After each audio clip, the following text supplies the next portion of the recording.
Olá, irmãos, bom dia, graça e paz. Seja bem-vindo a mais uma aula da nossa escola bíblica. Eu sou o pastor Wagner Dionísio e esse aqui é o nosso canal de estudos e você é muito bem-vindo aqui.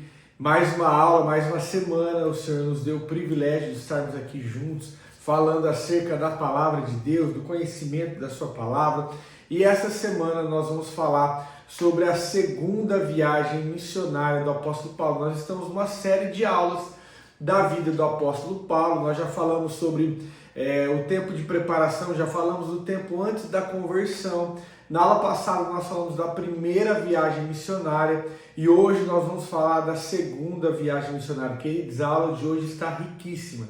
Sabe daquelas aulas cheias de conteúdo que você vai aprender bastante coisa aí acerca da palavra de Deus, vários momentos.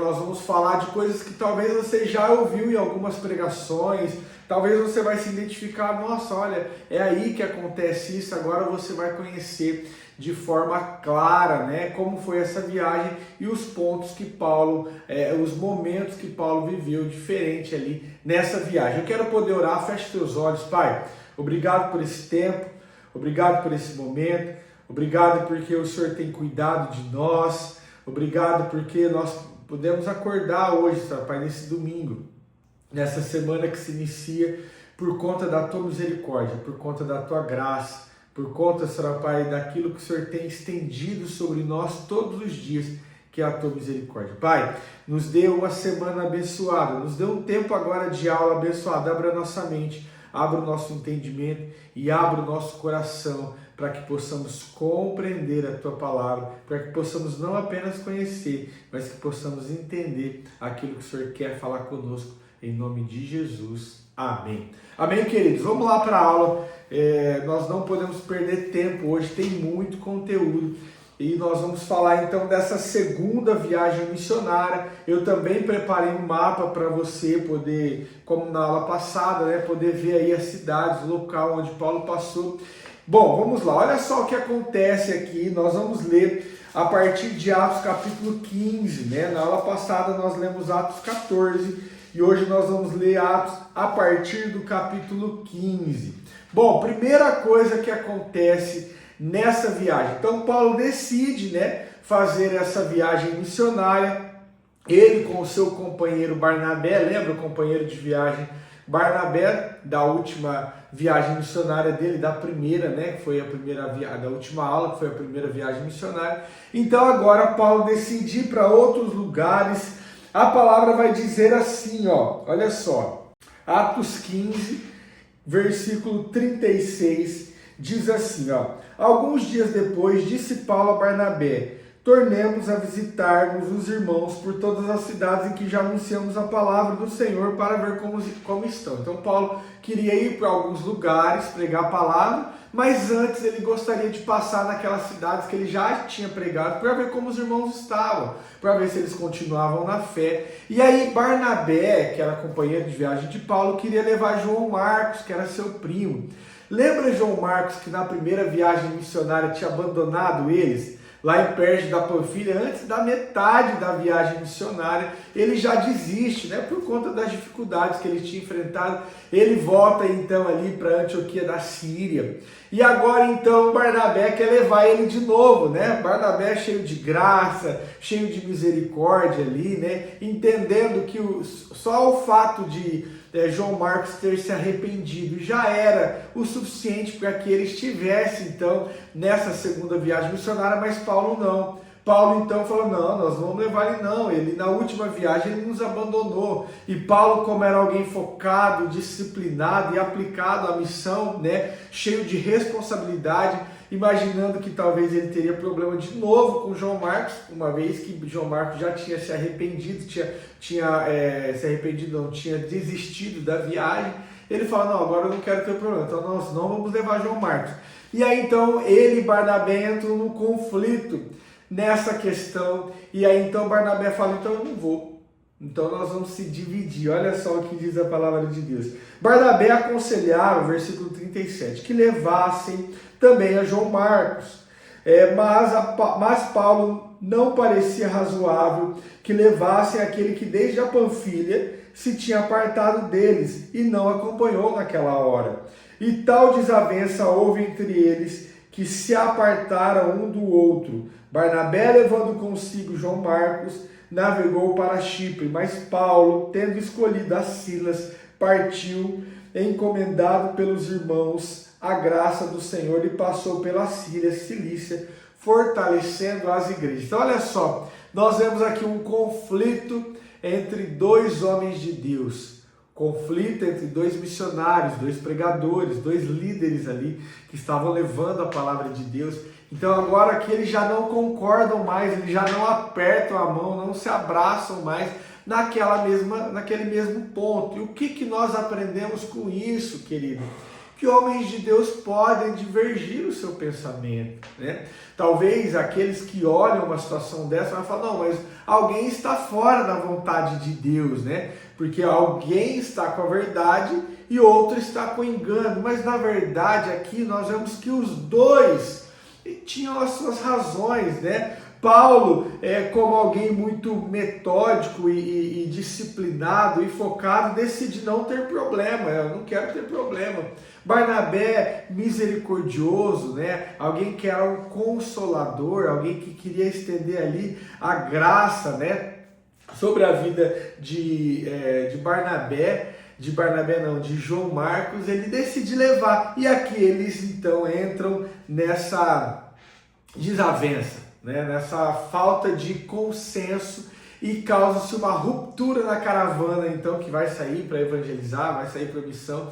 E Barnabé então leva João Marcos para um lugar, para um destino, e Paulo leva Silas, escolhe ali Silas para um outro destino. Olha o que eu aprendo com isso. Deus tem o controle de tudo. Até no momento que parece um momento de separação, de divisão, na verdade Deus tem o controle. Na verdade não estava se dividindo, mas estava se multiplicando. Porque agora, ao invés de ter apenas uma caravana pregando a palavra de Deus, tem duas caravanas pregando a palavra de Deus, uma em determinada região e outra em outra região. É assim que Deus faz, né? Coisas que nós aprendemos aqui, nem toda separação é destruição, nem toda separação é motivo de tristeza, né? Porque Barnabé foi para Chipre, Paulo foi para Síria e Cilício, o ministério se multiplicou. Outra coisa que eu aprendo aqui, Deus usa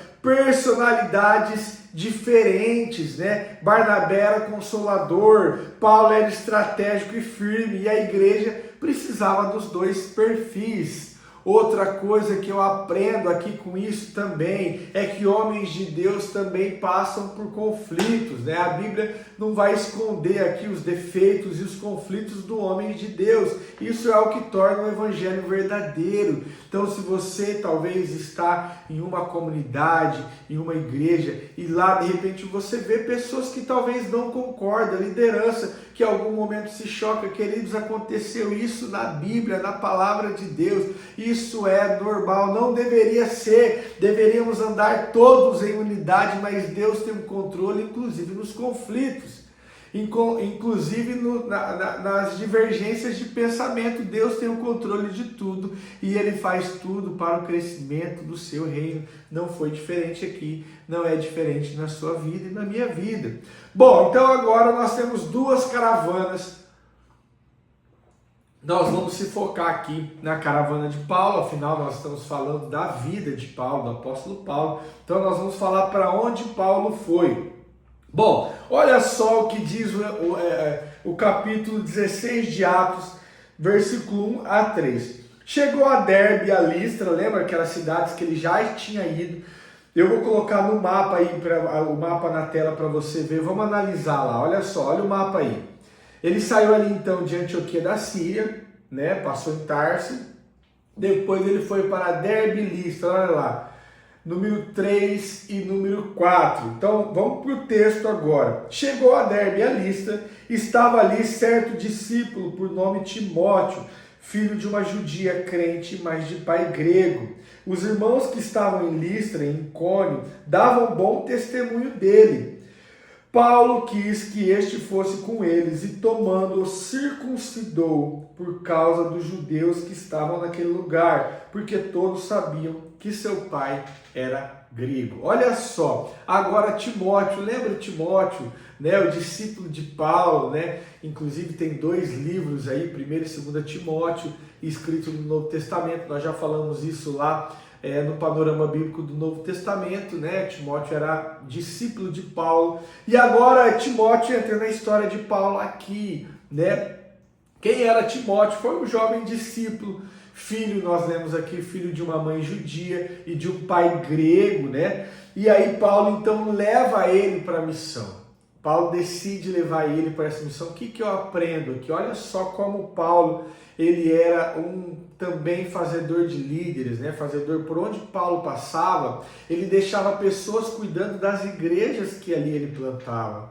Paulo, ele ia abrir igreja, ensinava pessoas, fazia discípulos, fazia líderes, e ia para outra região e deixava pessoas ali. O que eu aprendo com isso? Os homens de Deus, mulheres de Deus, precisam fazer líderes, precisam fazer discípulos. Talvez você, pastor, está me ouvindo, talvez você, líder, está me ouvindo, né? Talvez você se considere um bom líder, talvez você se considere um bom pastor, mas se você não fizer um discípulo, um sucessor, a palavra vai parar e o seu ministério vai parar em você. Porque talvez você já ouviu falar de grandes homens de Deus aí, da nossa geração, do nosso tempo, mas que não tiveram o dom e a capacidade de criar sucessores. E isso é um dom que o Senhor nos dá, né? E deu aqui para Paulo, e Paulo nos ensina isso, que nós precisamos criar sucessores, porque a fé, aquilo que você crê, aquilo que você ensina, não pode morrer na sua geração, não pode parar em você, né? Então peça para Deus esse dom. Senhor, me ajude, né, a criar um sucessor aonde eu estou no meu ministério. Talvez você é de um ministério, talvez ministério de multimídia na igreja, talvez ministério de limpeza, talvez ministério infantil, talvez ministério de louvor, talvez algum ministério que o Senhor possa te dar, então, a direção de criar sucessores, né? De criar pessoas ali que vão aprender com você, para que quando você parar, ou para que quando Deus levar você para outro lugar, não falo outro lugar de outra denominação apenas, mas quem sabe outro ministério, né? Que fique ali a semente que Deus plantou através de você, né? Então que você possa aprender isso. O reino é geracional, né? A fé não pode morrer aí na sua geração. Paulo, ele enxergava o potencial nas pessoas, né? Timóteo era jovem e inseguro, mesmo assim Paulo investiu nele. Então que Deus abra sua mente, abra sua visão, para que você enxergue as pessoas que estão ao redor de você, para que Deus mostre o potencial delas, o que Deus pode fazer através delas, né? Uma igreja madura não apenas cresce, mas ela forma novos líderes. Bom, olha só o que acontece então agora, seguindo aí a viagem missionária de Paulo. Versículo 6 do capítulo 16, deixa eu olhar o nosso tempo. Versículo 6 do capítulo 16 diz assim: passando pela Frígia e pela província da Galácia, foram impedidos pelo Espírito Santo de anunciar a palavra na Ásia. Quando chegaram a Mísia, tentavam ir para Bitínia, mas o Espírito de Jesus não lhe permitiu. Tendo passado pela Mísia, desceram a Troade. Olha só, olha no mapa lá que eu já vou explicar para você o que aconteceu. Eles saíram de Listra, passaram em Filadélfia, nós não lemos isso aqui, né, que eu não achei interessante agora nesse ponto. E eles foram então para Troade, tá vendo aí? No número 5, foram para Troade. Olha o que acontece ali, eles querem pregar em um lugar, mas o Espírito Santo não deixa, né? Olha, observa que Paulo queria entrar em certas regiões, mas o Espírito de Jesus, nós lemos aqui, o Espírito Santo não permitiu, né? O que nós aprendemos aqui com esse ponto, dessa viagem missionária de Paulo, que tanto nos ensina, né? Nós aprendemos que nem toda porta fechada é ataque do inimigo, né? Nem toda porta fechada para você é a ação do inimigo, muitas vezes é a direção divina. Talvez aquilo que o Senhor disse para você, não, olha, esse emprego não é para você, você não passou talvez em uma determinada entrevista, talvez porque aquele emprego não era para você. Talvez o Senhor te tirou de ambientes que você queria ficar, porque aqui nós vemos que Paulo, ele queria pregar em algumas regiões, mas o Espírito Santo não deixou. E aí você entende isso como uma perda. Talvez você olha para aquilo, para uma porta fechada, e entende aquilo como uma perda, mas muitas vezes é a direção divina. Paulo queria ter pregado em uma determinada região, em determinada cidade, e o Espírito Santo não deixou, a porta foi fechada para ele. Deus governa nos detalhes, querido. Paulo tinha os planos dele, mas Deus tinha os caminhos dele que são muito maiores que os planos de Paulo. Deus foi direcionando, e para que a vontade de Deus fosse executada na vida de Paulo, portas precisou ser fechadas, como nós vimos aqui. E aí você tem uma porta fechada, uma palavra não na sua vida, um currículo seu recusado, uma empresa fechada, talvez uma coisa que tanto você queria, um relacionamento terminado, um relacionamento que você estava tentando conhecer uma pessoa, tentando orar por uma pessoa, você é cristão, e aí você então ora, para começar um relacionamento, e Deus diz que não. E aí você vê aquilo como uma perda. E na verdade é Deus cuidando, Deus dando a direção. A sensibilidade espiritual, ela é muito mais importante do que uma estratégia humana. Paulo, ele era extremamente inteligente, nós vimos o tempo de preparação. Paulo era alguém poliglota, que falava algumas línguas, alguém que conhecia várias culturas, mas que dependia da direção do Espírito Santo, mas que dependia da vontade de Deus para a missão que ele estava executando. E aqui não foi diferente, então o Espírito Santo impede ele de ir para algumas regiões. Queridos, nós precisamos ser maduros nessa questão, nós precisamos parar de achar que qualquer porta fechada para nós é o diabo. Na verdade, muitas vezes é Deus, porque nós não temos nada com o diabo não, nós temos com Deus. Tem pessoas que julgam assim, o fulano de tal está passando uma dificuldade financeira, ele precisa orar mais. Para com isso. Seja maduro. Talvez você olhe para uma situação, o fulano de tal está passando uma situação com o filho, ele precisa orar mais, ele está desagradando a Deus. Para com isso, crente. Vamos ser maduros, A palavra lá em Gênesis vai dizer que José, que depois foi governador do Egito, estava indo para o cárcere, estava indo para a prisão, e a palavra diz, e Deus era com ele. Nem toda derrota na sua vida é porque o diabo está fechando portas, às vezes é Deus mesmo. Às vezes Deus tem fechado determinadas portas para você, para que outras se abrem, para que você faça a vontade dele. Porque nós já aprendemos, que quando muitas oportunidades estão abertas para nós, muitas portas, uma só é a porta de Deus. Às vezes você tem diante de você várias oportunidades, apenas uma é a oportunidade de Deus. E como saber? E aí Deus então vai e fecha algumas, para que você entre no centro da vontade dele. Seja maduro, aprenda isso. Nem todas as portas fechadas, nem tudo aquilo que parece um desastre na tua vida significa que é o diabo que está fazendo, ou significa que você precisa orar mais, que você está desagradando a Deus. Às vezes é somente Deus te levando para o lugar que ele quer. Bom, aí então, aquilo que parece perda, na verdade é Deus direcionando aquela missão. Bom, olha só o que diz o versículo 9 do capítulo 16. Paulo teve de noite uma visão, em que se apresentou um homem da Macedônia, que lhe rogava, passa a Macedônia e ajuda-nos. Logo depois dessa visão, procuramos partir para a Macedônia. Concluímos que o Senhor nos chamava para lhes anunciarmos o Evangelho. Olha o que acontece aqui. Então, Paulo está ali na região e ele tem uma visão do varão macedônio, que aparece para ele ali, é uma visão que ele está tendo, ele vê e esse homem, né, esse varão macedônio diz, passa a Macedônia e vem nos ajudar. Então Paulo decide sair ali de Trode, olha só o mapa na sua tela aí, ó. Ele decide sair ali do número 6 de Trode e vai então para a região da Macedônia, tá vendo lá, ó? Ele passa então ali na Samotrácia e depois então vai, olha só o versículo 11, navegando de Trode, fomos diretamente para Samotrácia e no dia seguinte para Nápoles. Dali para Filipos, a primeira cidade da região da Macedônia e uma colônia.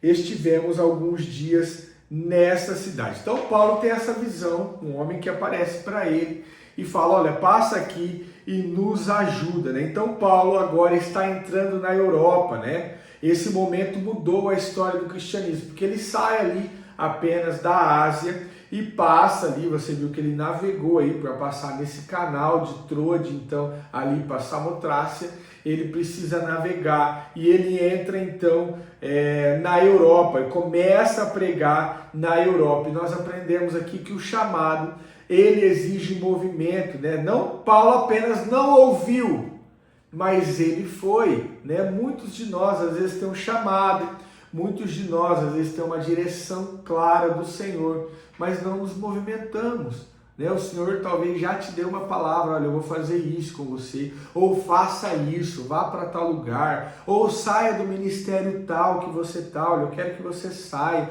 do ministério que você está e vai para outro ministério. E talvez por comodismo você não faz, você tem a direção, você tem a palavra, mas não tem a ação, né? E aí todas as vezes que nós ouvimos a palavra e a direção, através de visão, através de direção, através de palavra mesmo que o Senhor te dá, nós precisamos agir. Revelação sem obediência não produz transformação, né? Não adianta eu ter a palavra, mas não ter a obediência. Não adianta eu ter a revelação e não ter a obediência, porque a revelação sem a obediência não traz transformação. Bom, e ele vai então ali para Filipos, né? Essa cidade que nós vimos aí no mapa de número 9, mapa de novo aí para você ver, olha lá, Filipos, número 9 do mapa aí, a cidade da prisão e do milagre. Olha só, capítulo 16, versículo a partir do 12, né? Dali para Filipo, a primeira cidade da região da Macedônia, em uma colônia, estivemos alguns dias na cidade. No dia de sábado saímos para fora das portas, para a beira do rio, onde julgávamos haver um lugar por ação, e assentávamos, falávamos às mulheres que se reuniram. Certa mulher chamada Lídia, vendedora de púrpura da cidade de Tiatira, e que servia a Deus, nos ouvia, e o Senhor lhe abriu o coração para que estivesse atenta ao que Paulo dizia. Olha aqui para mim, deixa eu te explicar aqui, nós não vamos ler porque é muito grande, senão nós vamos gastar muito tempo da nossa aula. Paulo então ele começa a pregar, essa mulher vendedora de púrpura, né, Lídia, uma empresária, ela se converte, ela ouve a palavra de Deus. Paulo diz também, a palavra diz aqui também, Atos diz que Paulo, ele prega para uma mulher que ali ela era adivinha, ela tinha espíritos adivinhadores, ele expulsa esse espírito adivinhador daquela mulher, ele repreende esse espírito adivinhador.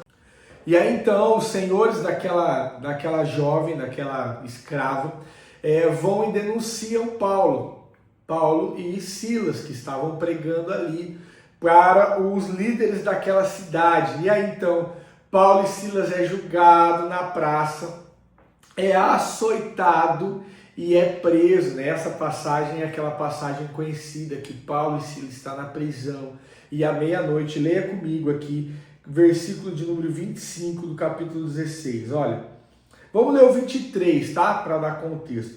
Havendo-lhe dado muitos açoites, lançaram-no na prisão, mandando ao carcereiro que os guardasse com segurança.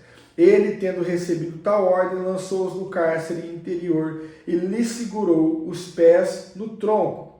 Perto da meia-noite, Paulo e Silas estavam orando e cantando hinos a Deus, e os outros presos escutavam. De repente, sobreveio um terremoto tão grande que os alicerces do cárcere se moveram, abriram-se todas as portas e foram soltos os grilhões de todos. Nessa passagem muito conhecida que certamente você conhece.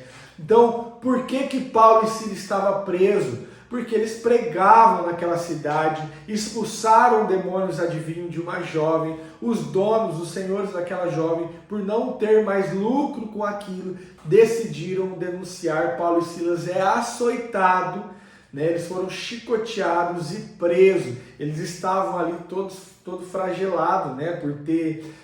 Todo fragilizado por ter apanhado, por ter sido chicoteados. Eles decidem adorar a Deus e entoar louvores, cantar. Então, perto da meia-noite, Paulo e Silas oravam e cantavam louvores ao Senhor. Um terremoto vem, abala aquelas cadeias, abala aquele lugar. As paredes daquelas cadeias são abaladas, as portas daquela prisão se abrem. E aí, então, Paulo e Silas se vê ali diante da oportunidade, da possibilidade de sair, de serem libertos. Mas olha o que acontece, né? Paulo e Silas não saem, eles ficam ali. Quando o carcereiro vê aquilo, olha o versículo 27, acordando o carcereiro e vendo abertas as portas da prisão, tirou a espada e quis matar-se, pensando que os presos tinham fugido. Quando ele vê aquilo, as portas abertas da prisão, ele arranca a espada e ele quer se matar, porque ele fala, meu Deus, agora eles fugiram, eu era responsável por cuidar deles e não cuidei, agora eu vou ser morto. E ele decide então se matar. Paulo olha para aquela cena e fala, né? Mas Paulo bradou em alta voz, não te faça nenhum mal, que todos aqui estamos. O carcereiro pediu luz, saltou dentro e todo trêmulo prostou-se diante de Paulo e Silas. Então tirou-os para fora, dizendo, senhores, o que é necessário que eu faça para me salvar? Respondeu eles, crê no Senhor Jesus e será salvo tu e tua casa. Olha só que cena linda, né? Paulo tem a oportunidade de sair, porque afinal a prisão já estava aberta.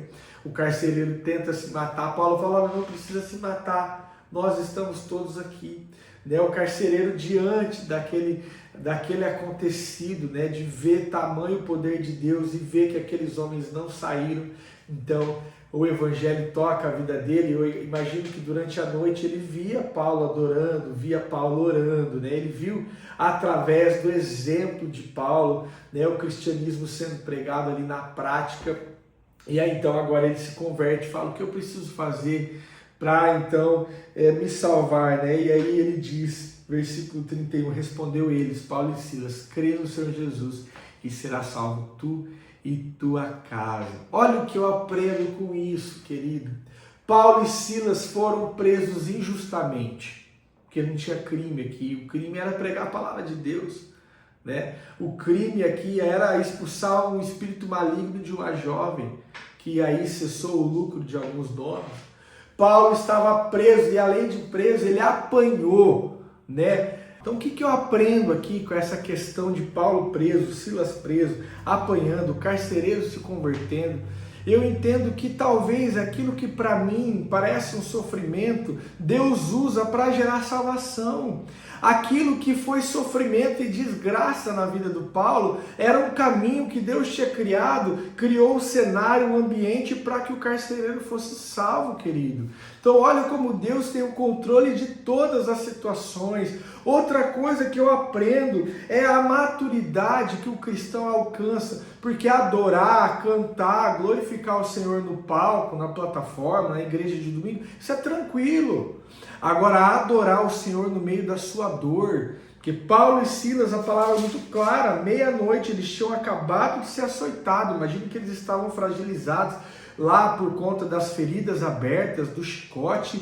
Eles decidem adorar a Deus, eles decidem entoar louvores ao Senhor. Olha o nível de maturidade que eles tinham, e é isso que o Senhor nos convida aqui, aprendendo esse ponto, que nós precisamos entender que nós nascemos para glorificar o nome de Deus, seja na alegria, ou seja no meu e no teu sofrimento.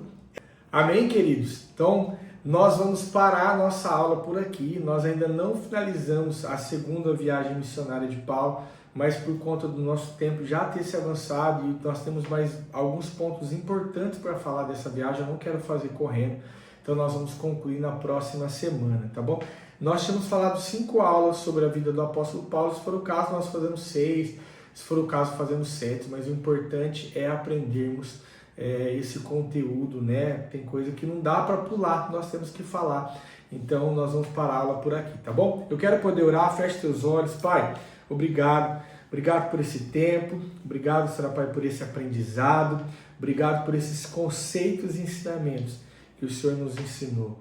Pai, em nome de Jesus, nos dê uma semana abençoada, nos dê uma semana sobre os teus cuidados, que o Senhor possa guardar nossa casa, nossa família, nossos filhos, em nome de Jesus. Que na próxima aula, próxima semana, possamos estar todos aqui novamente, aprendendo acerca da tua palavra. Amém. Amém, queridos? Fique com Deus. Até a próxima aula. Tchau, tchau.